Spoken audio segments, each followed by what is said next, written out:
Tutor, your first IT job. Build your IT career, 9 months internship program. Hi hello నమస్తే, నేను మీ anchor Dhanush. Welcome to I Dream. ఈరోజు మనతో పాటు నా గెస్ట్ ఆదిరెడ్డి. ఒక రివ్యూవర్గా తన కెరీర్ స్టార్ట్ చేసి బిగ్ బాస్ మీద రివ్యూస్ చెప్పుకుంటూ అదే బిగ్ బాస్ కంటెస్టెంట్గా వెళ్ళి టాప్ 5 వరకు నిలిచి ఈరోజు యూట్యూబ్లో వన్ ఆఫ్ ద టాప్ రివ్యూవర్స్గా నిలిచి అండ్ చాలామంది రివ్యూవర్స్కి ఒక ఇన్స్పిరేషన్గా నిలిచాడు.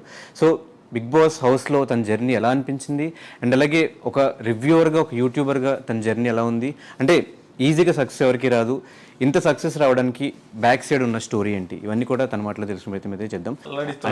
అంటే ఒక రివ్యూవర్గా సక్సెస్ అయ్యో, ఒక బిగ్ బాస్ కంటెస్టెంట్గా సక్సెస్ అయ్యో, బయటకు వచ్చిన తర్వాత ఒక సెలూన్ పెట్టి బిజినెస్లో సక్సెస్ అయ్యో, ఇల్లు కొనుక్కుంటున్నావు, కార్లు కొనుక్కుంటున్నావు, ఇంత సక్సెస్ స్టోరీ ఉంది కాబట్టి ఏదైనా లక్ ఉందేమో అని చెప్పేసి ఫస్ట్ గెస్ట్గా నేను కూర్చోబెట్టడం జరిగింది. లక్ కాదు బ్రో, యాక్చువల్గా నేను ఏది నమ్ముతానంటే ఆ లక్ కూడా యాక్చువల్గా ఏంటంటే నా లైఫ్ది నేను చూసిన తర్వాత నేను నమ్మేది ఏంటంటే ప్రతి మనిషికి ఒక పర్టికులర్ టైం ఒక పాయింట్లో మనది టర్న్ అవుద్ది, ఆ తర్వాత ఎవడు ఆపలేడు. మళ్ళీ బ్యాక్ వెళ్ళిపోతావు, అతి చేష్టలు చేసావంటే మళ్ళీ డౌన్ అవుతావు. కానీ నాకు వచ్చిన పర్టికులర్ టర్నింగ్ పాయింట్ ఎక్కడంటే బిగ్ బాస్ రివ్యూస్ చేయడం బ్రో. ఎంత కామెడీ బ్రో. జీవితంలో ఎవడైనా బిగ్ బాస్ షోని చూసి మళ్ళీ చెబితే దానివల్ల లైఫ్ సెటిల్ అయిపోద్దని ఊహించలేం. చాలామంది సెటిల్ అయినాయి, నాకు మాత్రం షాకింగ్. మిగతా వాళ్ళందరికీ నాకు డిఫరెన్స్ ఏంటంటే అందరు లైఫ్లో సెటిల్ అవ్వచ్చు, నా లైఫ్ సెటిల్ అవ్వడమే కాకుండా బిగ్ బాస్ కంటెస్టెంట్ లోపల పోయి వచ్చా. అది చాలా మిరాకిల్. అది వెళ్ళి రావడం, అక్కడ సక్సెస్ అయ్యి రావడం. అక్కడ నాకు టర్నింగ్ పాయింట్ ఎక్కడ వచ్చిందంటే హెవీ ప్రాబ్లమ్స్ ఫేస్ చేసిన ఆదిరెడ్డి. ఎంత ప్రాబ్లమ్స్ అంటే నేను హార్ట్ఫుల్గా చెప్తున్నా, చాలామంది యూత్ అసలు ఫేస్ చేస్తుండ్రు, అన్ని ప్రాబ్లమ్స్ ఫేస్ చేశా. అవి అనుకుంటే కొంతమంది కామెంట్లు అనొచ్చు, అబ్బా చాలామంది ఫేస్ చేసేయాలని. నా ప్రాబ్లమ్స్ నాకు భయంకరంగా ఎక్కువ, అంటే అందరికంటే ఎక్కువ అని చెప్పకూడదు కానీ చాలా మంది ఫేస్ చేస్తుంటారు చూసారు. ఆ ప్రాబ్లమ్స్తో ఈక్వల్గా ఉంటాయి నా ప్రాబ్లమ్స్. ఆ స్టేజ్ నుంచి ఈ స్టేజ్ దగ్గర రావడం ఎక్కడి నుంచి స్టార్ట్ అయింది అంటే 2018లో బిగ్ బాస్ రివ్యూ స్టార్ట్ చేశాను.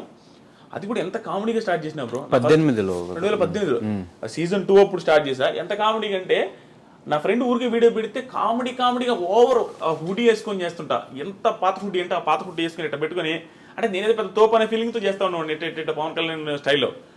అది వైరల్ అయింది, అన్ని ఛానల్స్ పెట్టుకున్నారు. నా ఛానల్లో 100 మంది సబ్స్క్రైబర్లు ఉన్నారు. ఆ 100 మంది సబ్స్క్రైబర్స్తో అది 8,000 వ్యూస్ వచ్చింది. ఆ రోజు నుంచి ఈ రోజు దాకా మినిమం వ్యూస్ లేకుండా నా ఛానల్లో వీడియో లేదు బిగ్ బాస్ రిలేటెడ్. అది నా లైఫ్లో టర్నింగ్ పాయింట్. దానికి ముందు పడ్డ కష్టాలు కొన్ని చెప్తాను చూడండి.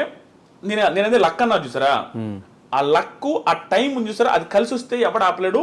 నాకు కలిసి వచ్చిన పాయింట్ ఇది. దానికి ముందు 30 years బ్రో. నాకు ఈ ఇంటర్వ్యూలో నాకు తెలిసి నేనే మాట్లాడతాను ఎక్కువ, నాకు అట్లా అనిపిస్తుంది ఒకసారి. అందుకే నేను అడగదనుకున్న క్వశ్చన్స్ అంటే ముందే ఆన్సర్లు వచ్చేసి నేను ఇంటర్వ్యూస్ ఎవరైనా నేను ఎందుకు ఇవ్వనంటే నేను హార్ట్ఫుల్ గా మాట్లాడేసి నాకు ఆనంద బాష్పాలు వచ్చేస్తే నా లైఫ్ జర్నీ గురించి నేను చూసుకుంటే యాడ్ నుంచి యాడికి వచ్చానని నాకు తెలియకుండా నాకు వేరే వాళ్ళ ముందు ఎమోషనల్ అవ్వడం నాకు ఇష్టం ఉండదు.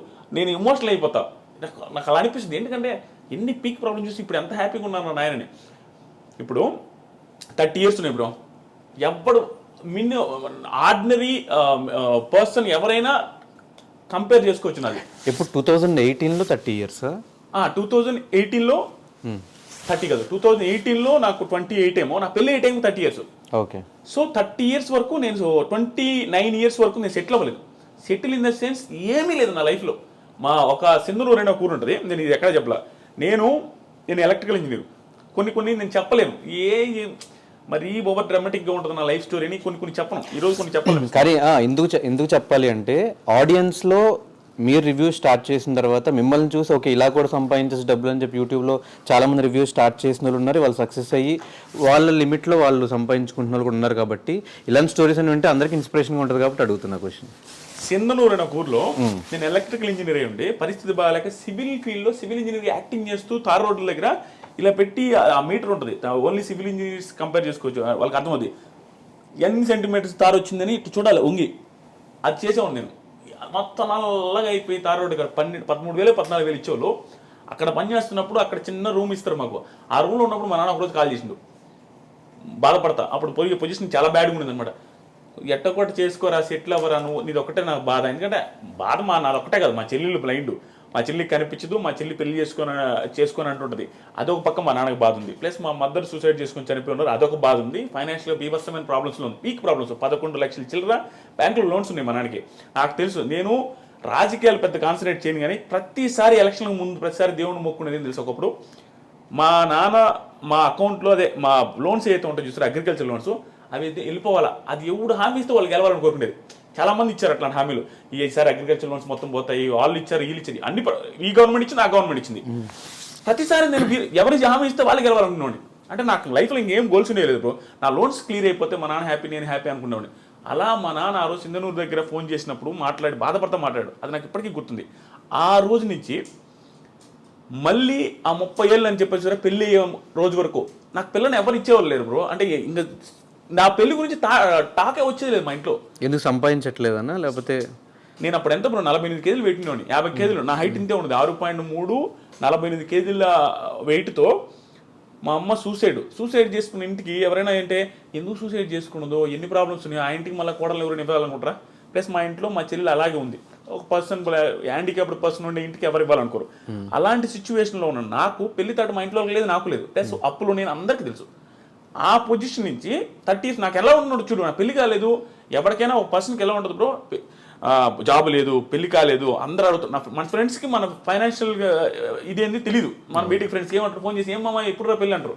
మనం ఏం చెప్పలేము, ఏం చేస్తున్నారు అంటారు, ఏమి చెప్పలేని పొజిషన్. ఆ టైంలో వెనక ముందు ఆలోచించుకుంటే అంటే ఇంకా లిటరల్గా ఆ పొజిషన్ ఎట్లా ఉందంటే నిల్ అనమాట బ్రెయిన్లో. అంటే ఇంక మనకు ఆలోచించడానికి కూడా ఎట పోతే అట్ట వదిలేసిన, అసలు మొత్తం ఫ్రీగా వదిలేయబట్టే బిగ్ బాస్ రివ్యూ చేసిన కామెడీగా. అంటే నీకు ఒక టైం వస్తుంది బ్రో, నేను కాన్సన్ట్రేట్ చేసి నా లైఫ్ని నా కెరీర్ టర్న్ అవ్వాల, నోటుకు వచ్చినట్టు వదిలేస్తే కెరీర్ ఒక మలుపుకి వచ్చింది. అలా కామెడీగా చేసిన బిగ్ బాస్ రివ్యూస్. ఆ తర్వాత నాకు తెలియదు అసలు బిగ్ బాస్ రివ్యూస్ చేస్తే డబ్బులు వస్తాయని కూడా. 30,000 సబ్స్క్రైబర్స్ ఎంతో మానిటైజ్ చేశా. అప్పటి నుంచి డబ్బులు స్టార్ట్ అయ్యింది. 70,000 రూపీస్ ఫస్ట్ ఇయర్ నాకు వచ్చిన రెవెన్యూ. 70,000 రూపీస్ వస్తే మా అక్క నాతో అనేది భయంకరమైన ప్రాబ్లమ్స్ చూస్తున్నాం. మా అక్క కూడా దగ్గరుండి ఎప్పుడైనా వాళ్ళ ఇంట్లో పెట్టుకొని ఫుడ్ పెట్టి వాళ్ళ ఇంట్లో నన్ను బాగా చూసుకుంటున్నాను ఉండేవాళ్ళు. మా అమ్మ చనిపోయిన తర్వాత 70,000 వచ్చిన మా అక్క కాల్ చేసి ఏమన్నా తెలుసా, అమ్మయ్య ఇంకొక 1.5 లక్ష 2 లక్షలు చేసుకోరా మొత్తం, నీకు ఎట్ట కూడా పెళ్లి చేద్దాం, ఆ 2 లక్షలు ఇంకొక 1 లక్ష ఎట్లా కూడా అప్పు చేసి నీ పెళ్ళి అయితే బాగుంటుందని అని. మా అక్క కూడా హోప్ వచ్చింది 70,000 సంపాదించినని. అక్కడ స్టార్ట్ అయిన నా జర్నీ లాస్ట్ బిగ్ బాస్ రివ్యూస్లో ఒక మంత్కి 39 లక్షలు మీరు ఆల్రెడీ చూసుంటారు. అక్కడ దాకా వచ్చింది. నేను ఈ వీడియోలో ఇవి చెప్పేది పొగరుగా చెప్పట్లేదు బ్రో. కొంతమంది జెన్యూన్గా చెప్తున్నాను, కొంతమంది ఫ్యామిలీస్ కానీ కొంతమంది ఫ్యామిలీస్లో ఉండే పేరెంట్స్ కానీ స్ట్రగుల్ని తీసుకోలేక సూసైడ్లు తీసుకుంటారు. ఎగ్జాంపుల్ మా మా మదర్కి పీక్ ప్రాబ్లమ్స్. మా ఇంట్లో అందరికీ ఏంటంటే ఆస్తులు ఉండేవి బ్రో. ఆస్తులు ఎలాంటి ఆస్తులు, మెట్ట ప్రాంతం మాది. ఆస్తులు అయితే ఉంటాయి చెప్పుకోవడానికి, 8 ఎకరాలు 9 ఎకరాలు 10 ఎకరాలు అంటారు, కానీ అవి ఎవడు కొండవు దాంట్లో పంటలు పండవు. ప్లస్ పల్లెటూరులో ఉండేవాడు పీక్ ప్రాబ్లమ్స్ వచ్చినా అవి అమ్మడు. దానివల్ల ఆస్తులు కొంచెం ఉన్నప్పటికి కూడా ప్రాబ్లమ్స్ ఎప్పుడు ఉండే. చేతిలో డబ్బులు ఉండేది లేదు. బర్రెలు ఉంటాయి, బర్రెలు మొత్తం మా అమ్మాయి చూసుకుంటుంది. గడ్డి మోపులు తెచ్చేది మా అమ్మాయి, వ్యవసాయం చేసేది మా అమ్మాయి, నిమ్మతోట ఉండేది అది కూడా పోయిందిలే.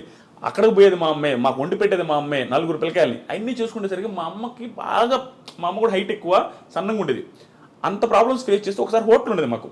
ఎంత ప్రాబ్లమ్స్ అంటే ఒకసారి ఊహించుకుంటేనే అంటే నేను పేరెంట్ అయిన తర్వాత మా ఇంట్లో వాళ్ళు ఎంత స్ట్రగుల్ అయి ఉంటారో మా అమ్మ అనిపిస్తుంది. మా వైఫ్ని చూసిన తర్వాత హోటల్ ఉండేది, చిన్న హోటల్, ఊర్లో రేకుల షెడ్ వేసి ఒక హోటల్, మా సొంత ప్లేసే కాబట్టి అక్కడ పెట్టాము. బోండాలు, ఇడ్లీలు, పూరీలు అవన్నీ చేసి మా అమ్మాయి పెట్టి మా అమ్మాయి వండి అందరికీ పెడతా ఉండేది. అవే డబ్బులు వస్తూ ఉండేవి. అప్పుడు మేము హ్యాపీగా ఉన్నాం. ఆ టైంలో ఆ హోటల్ పెట్టిన టైంలో మా మంచి సక్సెస్లో ఉండేది. ఓకే కొంచెం డబ్బులు చూస్తున్నాం. ఆ టైంలో నేను బీటెక్ జాయిన్ అవుతూ ఉండేది. జాయిన్ అయ్యి బీటెక్ కాలేజీకి పోయే ముందు రోజు బండలు దుడిచేది, ప్యాకెట్లు కట్టేది.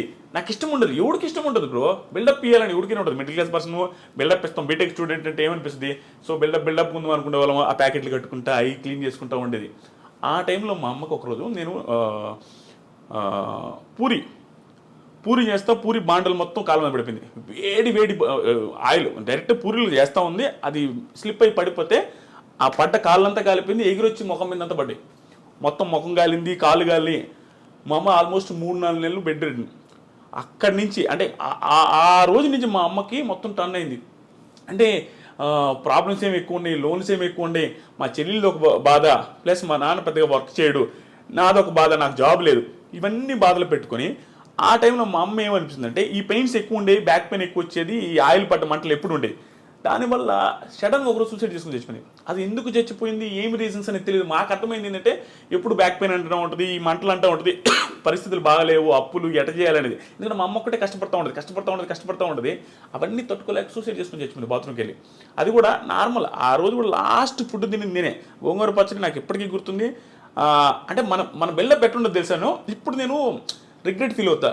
ఆ రోజు కూడా నాకు ఇప్పటికి గుర్తు. ఏంది మా ఈరోజు కూర అంటే పచ్చడి రాని. పచ్చడితో ఏంది అంటే మా ఇది సరే పెట్ట 2 ముద్దలు తిని నేను తినలేను తిను. మన బిహేవియర్ అట్లా ఉంటుంది. బిల్డప్ ఇస్తుంటాం కదా, ఇసిరేసేది ప్లేట్లు అదే విధంగా ఉండేది. అటు పెట్టేస్తే మా అమ్మాయి లాస్ట్లో సరే నేను తింటలేపు అన్నది పెట్టేసి మా ఫ్రెండ్ వాళ్ళ ఇంటికి వెళ్ళినా. రోజు ఆడే పడుకునేది మా ఫ్రెండ్ వాళ్ళ ఇంట్లో. ఎందుకంటే చిన్నప్పుడు మా ఇంట్లో దొంగలు పడ్డారు.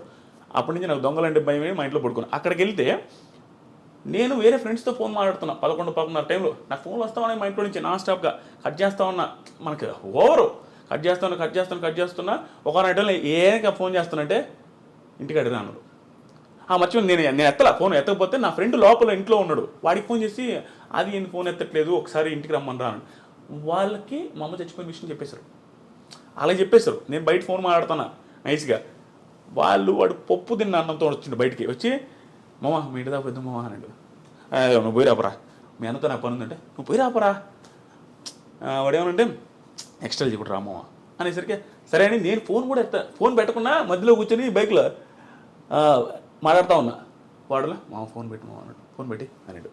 పెట్టేసిన తర్వాత వాళ్ళ తమ్ముడు నా వెనక కూర్చోన్నాడు. నేను మధ్యలో ఉంటే వాడు చెయ్యి నా మీద వేస్తుంటే వాడు అన్నం పప్పు అంతా ఉంది. రే హరీష్ చెయ్యి కూడా కడుక్కోవాలన్నా. రే మనకేం తెలియదు కదా, ఈ చెయ్యి కూడా కడుక్కోలే ముండనాయుడు అంటా ఉన్నా. మర్చిపోయిన అమ్మ అంటాడు. పోతే మా అమ్మ మా ఇంటి చుట్టూ జనాలు ఉన్నారు. ఏంది వీళ్ళందరూ ఈ టైంలో ఉంటే ఏమైనా గొడవ అయింది ఇంట్లో, ఎందుకు ఏంటి అసలు. పోగానే మా అమ్మని బయటికి తెచ్చున్నారు, గుండెల మీద వస్తూ ఉన్నారు. అబ్బా నాకు అంటే నేనే ఉన్నట్టు బతుకుంది అనుకున్నా. ఎంత అప్పుడు ఇంకా వెంటనే చూడగానే చచ్చిపోయింది. నేను మిద్ది మీద పోయి బీభత్సంగా ఏడ్చిపోవడానికి ఆ రోజు నుంచి దాదాపు 1 మంత్ నేను ఫుల్ స్ట్రగుల్ అయిపోయినా. యాక్చువల్గా నేను బాధపడ్ను. ఓ అమ్మ నేను ఎమోషనల్ అయిపోతా స్వామి నిజంగానే. యాక్చువల్గా నేను బాధపడ్ను. ఆ టైంలో నా బాధ అంటే తెలిసింది. అంటే వెరీ రెక్లెస్ క్యాండిడేట్ బ్రో. అంటే రెక్లెస్ అంటే మనకి ప్రేమ ఉంటుంది. చాలామంది పిల్లకాయల దగ్గర యూత్ దగ్గర ఉండేది ఇదే. అమ్మన్న నాన్న ఇష్టమే, తెలియకుండా కోపాలు ఎవరు మీద చూపించలేక ఇంట్లో సిరీస్లు కొడుతూ ఉంటారు ప్లేట్లు. నేనంతే, పప్పుచారు అంటే ఇష్టం, పప్పుచారు చేయకపోతే నేను ప్లేట్ ఇసిరేస్తుండేది. ఏంది కూరలు ఎప్పుడు ఇదేనని. పరిస్థితులు బాగాలేవు, అది మనకు తెలిసినా కూడా బిల్డప్ ఇస్తుంటాం. ఆ సిచ్యువేషన్ అప్పుడు నాకు అన్నీ గుర్తొస్తుంది, ఎంత ఓవర్ చేసాము అని. కానీ నిజంగా చెప్తున్నా బ్రో, మా అమ్మ చనిపోయే ముందు 2 months 2-3 months మా అమ్మని భయంకరంగా అర్థం చేసుకుంటాను.